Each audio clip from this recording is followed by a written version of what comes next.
Story 1. When I was around 17 and in my heavy gaming phase, still living with my parents, I spent a lot of time playing Call of Duty in my room on my computer.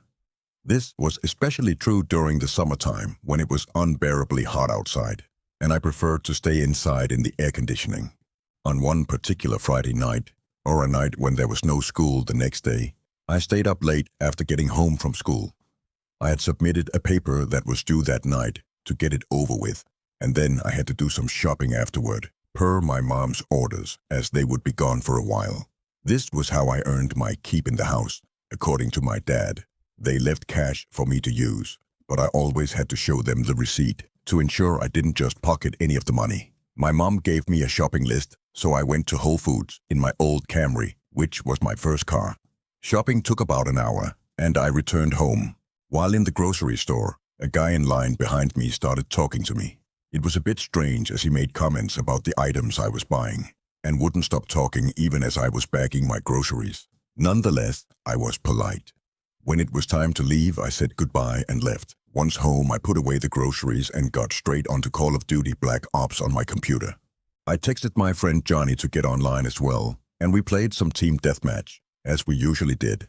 I was using my noise-canceling Logitech headset, and we were committed to playing all night and ranking up. Around 2 hours into playing, I took a break to make dinner. My kitchen was downstairs, and my room was upstairs. While eating in the kitchen, I thought I heard a thump from upstairs, but I wasn't sure if it was a footstep or something else.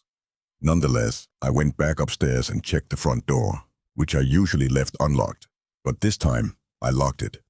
Later, while playing with Johnny, I looked out into the hallway and noticed something different. I could see through the crack of the door into the hallway, which was unusual. After our next game, Johnny went to take a break, and that's when I noticed a man sitting on my bed, his posture unnaturally upright. Startled, I jumped out of my seat and screamed at him, asking what he wanted. He started smiling and didn't seem hostile, but his presence was unnerving. I ran out into the hallway, and he followed, asking if he could play too in a slow, stuttered voice. I asked him how he got in, and he gestured towards the front door.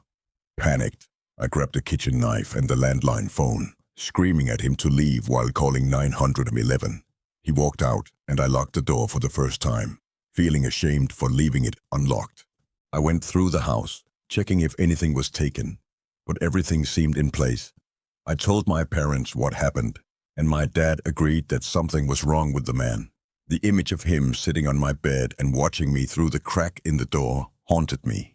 It was a terrifying experience, and it made me realize the importance of home security and being cautious, even in seemingly safe neighborhoods. Story 2. Last week, in May 2021, I had just officially quit playing Fortnite. My friend Brandon suggested I download Apex Legends and play with him. I already had the game downloaded, so I updated it and logged on. I hadn't played since the game came out, so my stats were terrible, and I only had the starting legends, Pathfinder and Bloodhound, because I thought they were the best starters. I was home alone. My parents had gone out for their late anniversary dinner, and my brother was at his friend's house. I was playing Apex with Brandon when he suddenly got a text from a random number. He said, "Dude, what the heck? I just got a random message." "What does it say?" I asked. "Look out the window," he replied. "Why?" I said, turning my head slightly to the right, then to the left. I didn't know which window to look out of, since this room has 5 windows. I looked at each of them in a panic until I found the one that was least visible from my couch.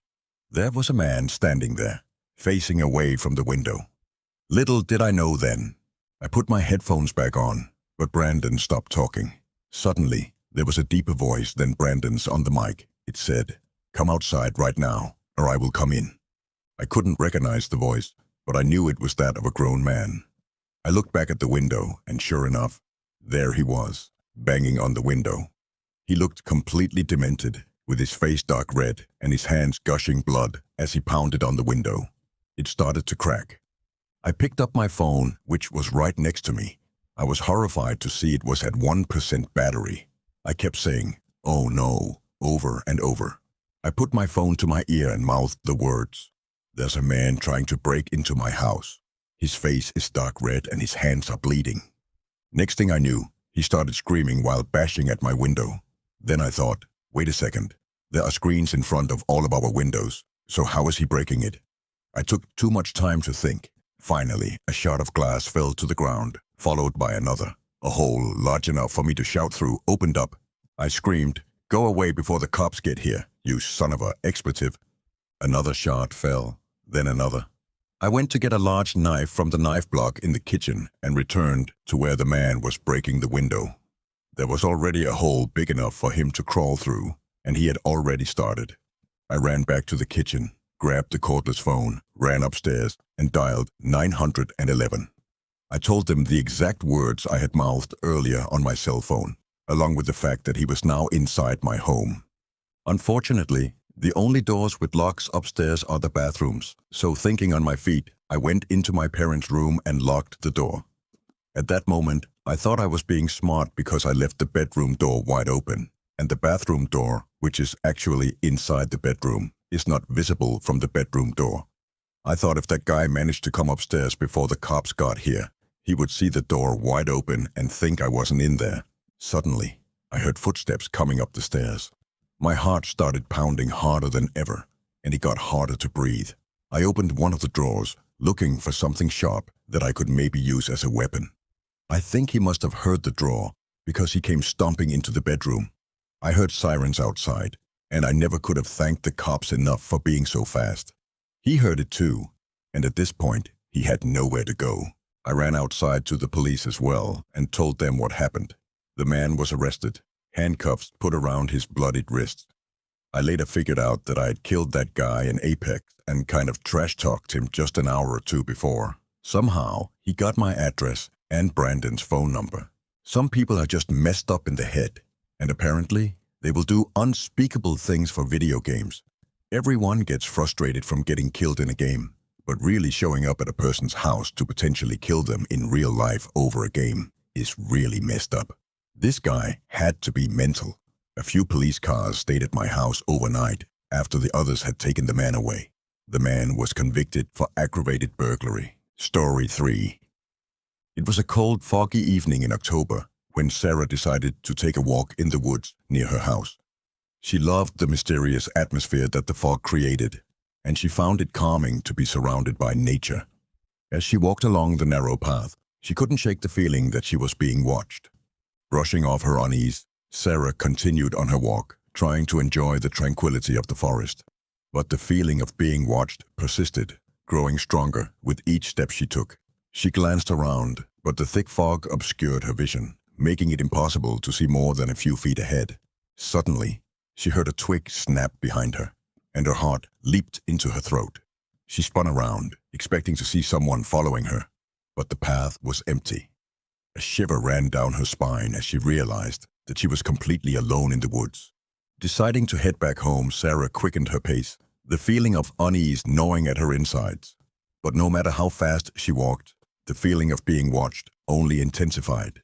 She could almost feel eyes boring into her back, following her every move. Just as she was about to break into a run, she heard a soft whisper behind her. "Sarah," it said, sending a chill down her spine. She froze in place, too terrified to move. The whisper came again, closer this time, and she could feel someone's breath on the back of her neck. Summoning all her courage, Sarah spun around, ready to confront whoever or whatever was stalking her. But to her horror, there was nobody there. The fog had thickened, obscuring her vision completely, and all she could see was a wall of white mist. Panic rising inside her, Sarah turned and ran as fast as she could, blindly following the path through the dense forest. She stumbled over roots and fallen branches, her heart pounding in her chest. The whispering seemed to surround her now, coming from all directions at once, and she felt as though she were trapped in some kind of nightmare. Just when she thought she couldn't run anymore, Sarah burst out of the woods and into the clearing near her house. Gasping for breath, she collapsed onto the ground, her whole body shaking with fear. She lay there for what felt like hours, until the fog began to dissipate and the first light of dawn broke through the trees. As the sun rose, Sarah gathered her strength and made her way back home, vowing never to venture into the woods alone again. To this day, she's not sure what or who was watching her that night, but she knows one thing for certain. Some secrets are best left undisturbed in the dark depths of the forest.